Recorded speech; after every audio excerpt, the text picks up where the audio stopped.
नमस्कार, मी Suhas. Prime time महाराष्ट्रमध्ये आपलं सगळ्यांचं स्वागत. कालपासून दिल्लीमधल्या घडामोडींना प्रचंड वेग आलेला आहे. काल संध्याकाळी पंतप्रधान नरेंद्र मोदी यांच्या उपस्थितीमध्ये अत्यंत उच्चस्तरीय, अत्यंत ज्याला म्हणतात महत्त्वाची अशी ज्या बैठकीमध्ये खूप मोठे निर्णय घेतले जातात अशी बैठक काल पार पडलेली आहे.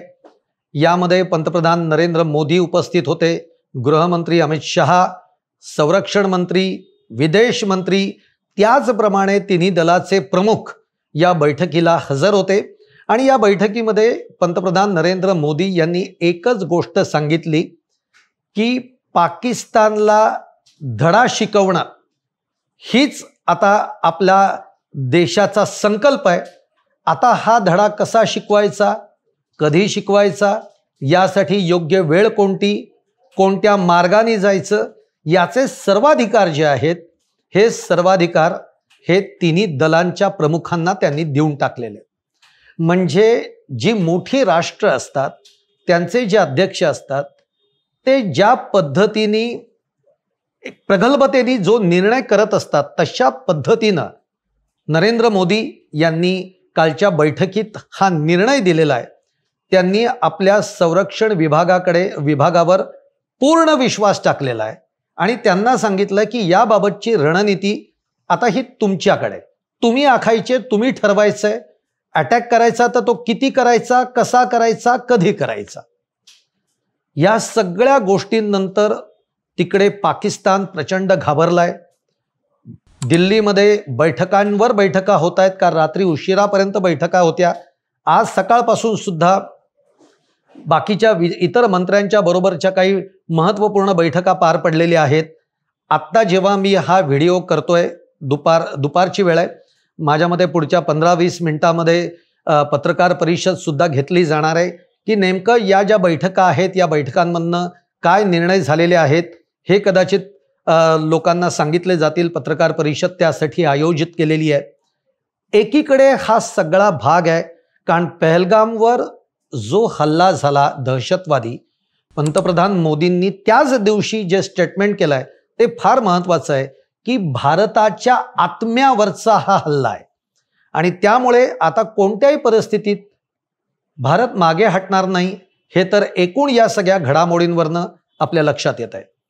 दुसरीकडे जर आपण बघितलं तर पाकिस्तान चांगलंच घाबरलाय, पाकिस्तान बिथरलाय. पाकिस्तानला आता समजत नाही आहे की भारत आता नेमक्या कोणत्या अटॅकिंग मोडमध्ये आहे. पाकिस्तानला याची जाणीव झाली की आता भारत गप्प बसणार नाही, तो कारवाई करणार. पण कारवाईचं तीव्रता, कारवाईचं स्वरूप हे काय असेल यामुळे पाकिस्तान गोंधळून गेलाय. कारण एकीकडे या बैठकांचं सत्र दिल्लीमध्ये चालू असताना तुम्ही बघितलं असेल तिन्ही दलांचे जे काही सगळे साधन आहेत यांचे प्रात्यक्षिक ही सुरू झाली आहेत. राफेलची खरेदी झालेली आहे, राफेल घिरट्या घालतंय पाकिस्तानच्या बॉर्डरवरनं. अशी सगळी परिस्थिती आता भारताकडनं आपल्याला दिसतीये आणि यामुळे पाकिस्तान चांगलाच घाबरलाय. पाकिस्तानला हे नक्की कळलंय की भारत मोठा अटॅक आता जे काही करेल ते भारत साधं सुधं छोटं काही करणार नाही. भारत आता अटॅक करेल, तो मोठा अटॅक करेल. त्यामुळे पाकिस्तानची पळापळ झाली आहे. बरं, जर भारताने युद्धच लादलं पाकिस्तानवर तर आत्ताची पाकिस्तानची आर्थिक क्षमता ही युद्ध करण्याची सुद्धा नाही आहे. त्यामुळे पाकिस्तान हतबल सुद्धा झालेला आहे. पाकिस्तान आता आपल्याबरोबर कोणती राष्ट्र उभी राहत आहेत याची चाचपणी सुद्धा करायला लागलाय. एवढंच नाही तर पाकिस्तानचा लष्कर प्रमुख गेल्या 2 ते 3 दिवसापासून गायब आहे. त्याचं कुटुंब पाकिस्तान सोडून गेलंय. इतकी घबराट आत्ता पाकिस्तानमध्ये आहे. आता या सगळ्या पार्श्वभूमीवर हा व्हिडिओ करण्यामागचं माझा जो प्रपंच आहे तो काय, तर भारताने तर सगळी तयारी केलेली आहे. पण मी तुम्हाला सांगतो की ऑलरेडी पाकिस्तान हा त्यांच्या अंतर्गत कलहामुळे किंवा पाकिस्तानी लष्कराच्या मनमानी कारभारामुळे पाकिस्तान आत्ता त्याचे तुकडे होतील पाकिस्तानचे या उंबरठ्यावर ऑलरेडी तो उभा आहे. तुम्ही युद्ध करा किंवा नका करू, पाकिस्तान आता पाकिस्तानचे तुकडे होणार हे इतकं जवळपास नक्की आहे. ते का, कसं आणि काय तुकडे होणार म्हणजे नेमके काय होणार आहे हेच आपण बघणार आहोत या व्हिडिओमधनं. तेव्हा तुम्हाला माझा व्हिडिओ आवडला तर लाईक करा, शेअर करा आणि आमचं चॅनल सबस्क्राईब करा. तर मंडळी, मी तुम्हाला सांगितलं की एकूण भारताकडनं आता अटॅक करण्याची पूर्ण तयारी, रणनीती आखली गेलेली आहे. कोणत्याही क्षणी, हे बघा, लष्कर कधीच सांगून अटॅक करत नाही, कारण शत्रू जो आहे तो बेसावध असताना अटॅक करायचा असतो. त्यामुळे या सगळ्या संधीची वाट आता भारत बघतोय. पण त्यामुळे कोणत्याही क्षणी म्हणजे अगदी असंही आज आपण बोलतोय, आजच्या रात्री सुद्धा भारत अटॅकला तयार होऊ शकतो, अशी परिस्थिती आत्ताची आहे. त्या दृष्टीनं तिन्ही दलांची तयारी किती आहे याची देखील चाचपणी झालेली आहे. आणि दुसरीकडे जसं मी म्हटलं तसं पाकिस्तान चांगलाच भेदरलेला आहे, घाबरलेला आहे. आता मी जे म्हणतोय की पाकिस्तानचे ऑलरेडी त्यांचे अंतर्गत वाद जे आहेत, अंतर्गत कलह जे आहेत, आणि सगळ्यात महत्वाचं म्हणजे पाकिस्तानमध्ये लष्कराचा प्रभाव हा सगळ्यात जास्त आहे. त्यामुळे लष्कर ज्या पद्धतीनं तिथे मनमानी कारभार करताय, या कारभाराला अनेक जण वैतागलेले आहेत. त्यामुळे एकूणच पाकिस्तान आत्ता तो कितीही कुरापती करू देत, कारण शेवटी पाकिस्तानची जी खोड आहे ती जात नाही. आपण म्हणतो ना, जित्याची खोड मेल्याशिवाय जात नाही, अशी गत पाकिस्तानची आहे. त्यामुळे अटॅक होणारच, पाकिस्तानला आपण धडा शिकवणारच, पण ऑलरेडी पाकिस्तान हा अर्धमेला झालेला आहे. आता काय झालंय नेमकं, मुळामध्ये जर आपण बघितलं तर पाकिस्तानमधले जे सगळे भाग आहेत त्याच्यामध्ये बलुचिस्तान आहे, सिंध प्रांत आहे, पंजाब प्रांत आहे, खैबर पश्तूनवा आहे, त्याच्यानंतर गिलगिट आहे.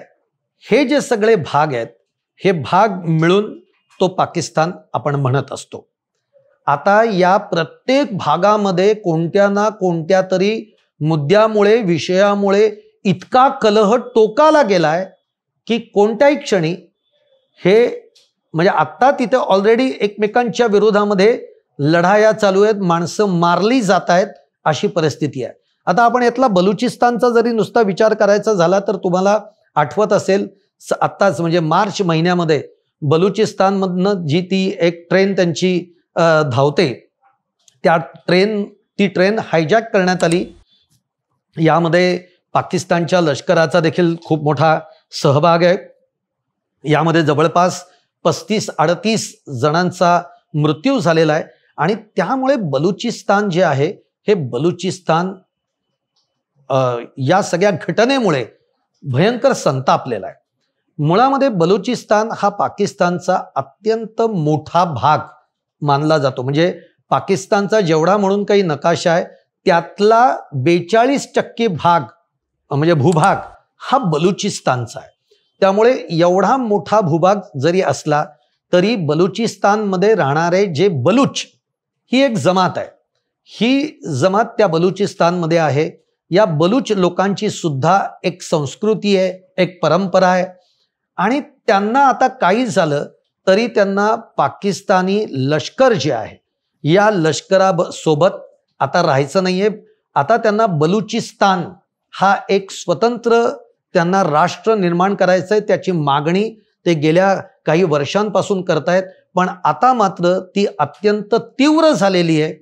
याचं कारण असं आहे, म्हणजे आजपर्यंत बलुचिस्तानमध्ये जे आपण म्हणतो ना, जसं आपल्याकडे महाराष्ट्र वेगळा होण्यासाठी, स्वतंत्र होण्यासाठी ज्या पद्धतीने लढा दिला गेला, तसं बलुचिस्तानमध्ये सुद्धा बलुचिस्तान वेगळा व्हावा यासाठी तिथले काही सामाजिक कार्यकर्ते, नेते हे लढा देत आहेत, वर्षानुवर्ष देत आहेत. आणि पाकिस्तानी लष्कर हे या नेत्यांना वेचून वेचून मारतायत. जो नेता बलुचिस्तानच्या वेगळं करा ही मागणी करेल, त्या नेत्याला हे लष्कर उचलतं, त्याला घेऊन जातं, त्याला मारतं आणि पुन्हा बलुचिस्तानमध्ये आणून त्याला फेकून दिलं जातं. अशी परिस्थिती ही बलुचिस्तानमध्ये आत्ता आहे. त्याचप्रमाणे बलुचिस्तानमधल्या ज्या स्त्रिया आहेत, जी लोक अशा पद्धतीचे विरोध करतात, त्यांच्या घरातल्या स्त्रियांना ते घेऊन जातात आणि पुन्हा 8-10 दिवसांनी त्यांना बलुचिस्तानमध्ये सोडलं जातं. अशी सगळी परिस्थिती आपल्याला या सगळ्या भागामध्ये बघायला मिळते. पण बलुचिस्तान हा पाकिस्तानसाठी अत्यंत महत्वाचा भाग. याचं कारण असं आहे, बलुचिस्तानला सगळ्यात महत्वाचं म्हणजे समुद्र किनारा लाभलेला आहे आणि त्यामुळे तिथे आता एक मोठा पोर्ट उभा करण्यात आलाय, जो चायनाच्या मदतीनंच केला गेलाय किंवा चायनानेच त्याला अर्थसहाय्य केलेलं आहे. पण अत्यंत मोठा पोर्ट हा या बलुचिस्तानच्या समुद्र किनाऱ्याला उभा करण्यात आलेला आहे.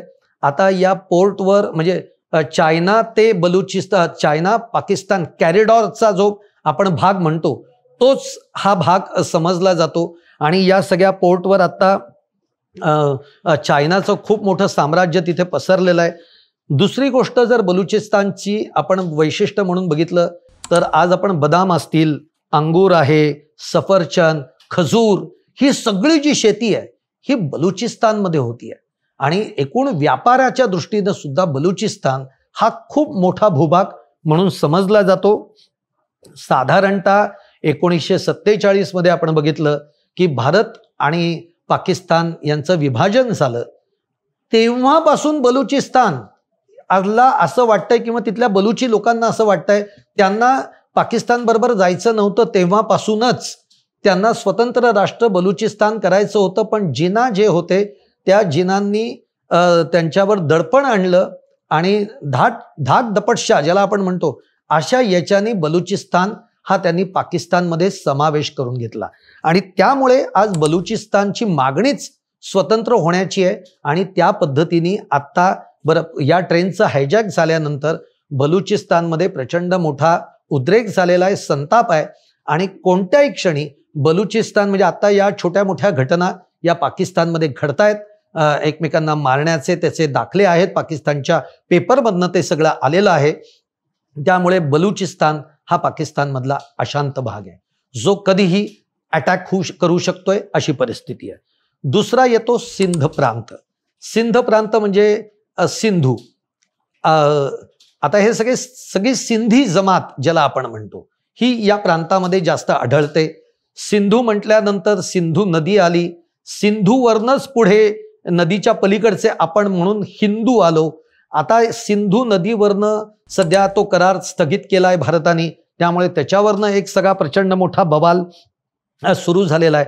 तर हा जो सिंध प्रांत आहे या प्रांतामध्ये सिंधू नदीतनं येणारं जे पाणी आहे हे पाणी पाकिस्ताननं डायव्हर्ट केलं.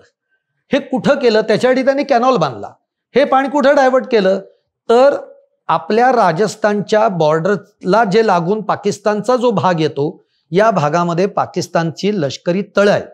या लष्करी तळांवर पाणी यावं म्हणून ज्याला आपण म्हणतो की वाळवंटीय प्रदेशातनं हा सगळा कॅनॉल तिथे पाणी पोचावं म्हणून काढला गेलाय, ज्याला अत्यंत तीव्र विरोध हा सिंध प्रांतातल्या सिंधी जी जमात आहे यांनी करताना आपल्याला बघायला मिळतोय. यामध्ये आपण बघतोय की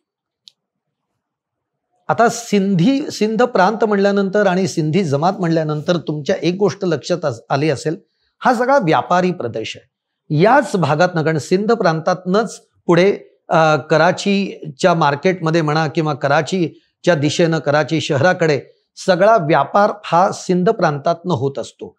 आत्ताच्या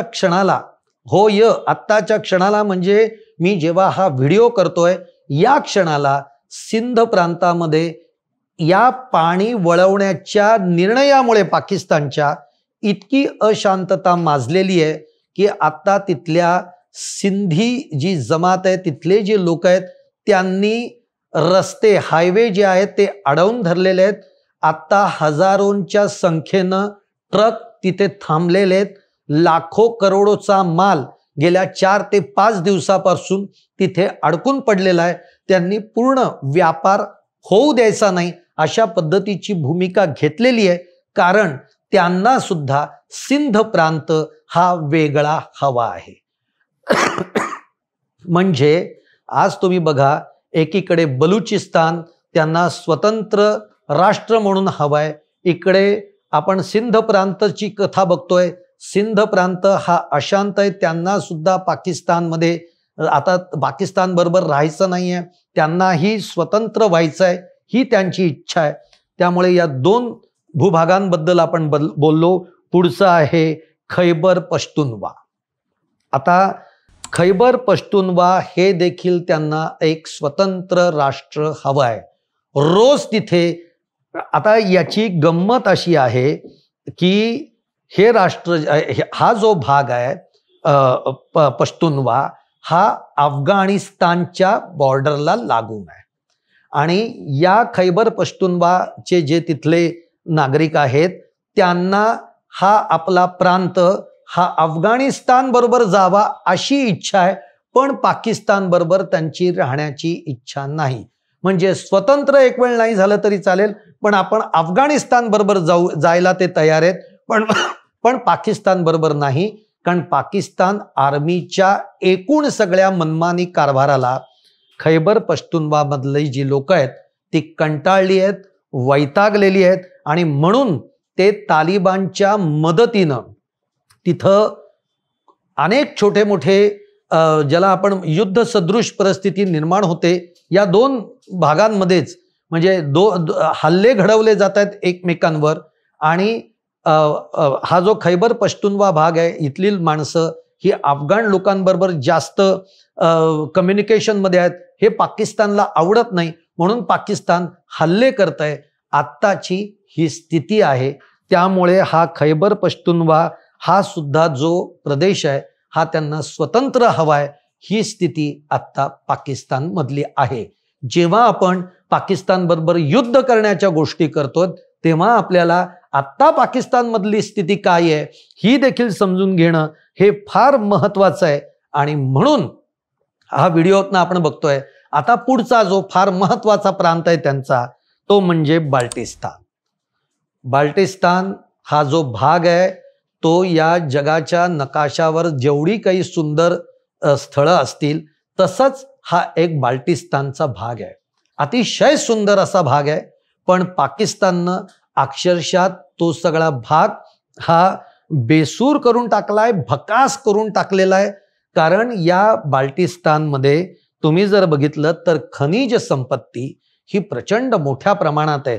मग तिथे आपण बघितलं तर सोनं आहे, माइन्सच्या खाणी आहेत, जेमस्टोन आहे, असा सगळा हा भूभाग आहे.